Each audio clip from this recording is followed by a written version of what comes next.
Back in the 1960s, long before we had today's neatly packaged edibles, hippies and heads were happily consuming Alice B. Toklas's special brownies.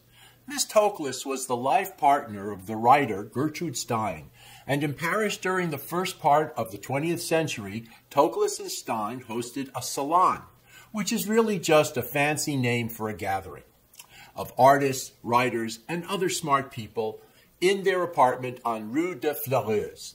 Sometimes this salon was attended by famous writers like Ernest Hemingway, Thornton Wilder, Sinclair Lewis, and Ezra Pound, as well as by avant-garde painters including Picasso, Matisse, and Braque. To keep her salon guests entertained and happy, Miss Toklas concocted brownies made of spices, nuts, fruit, and one additional key ingredient that almost anyone can grow in a closet or a backyard these days. Quite unexpectedly, the brownies became a sensation that drew even more guests to the salon. Miss Toklas began to call her creation the food of paradise and claimed that her brownies could liven up any gathering.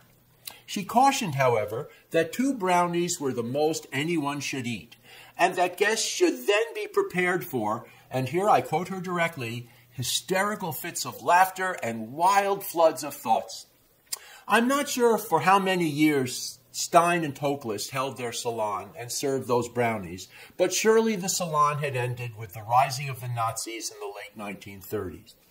But the story doesn't end there. More than 20 years later, in 1954, Miss Toklas published a cookbook and introduced the world to her recipe for her special brownies.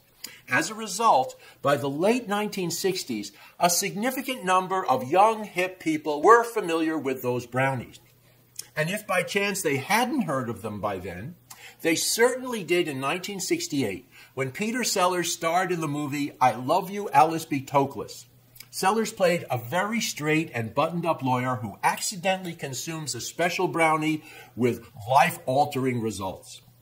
So if you're one of those people who enjoys edibles today, I hope you'll say a little thanks to Alice B. Toklas. In the meantime, if you'd like to learn more about the 1960s, in particular about the culture, the war in Vietnam, and the historic Woodstock Music Festival, I hope you'll consider reading my novel, Summer of '69. Until then, thank you for your interest, and please be well and please be kind.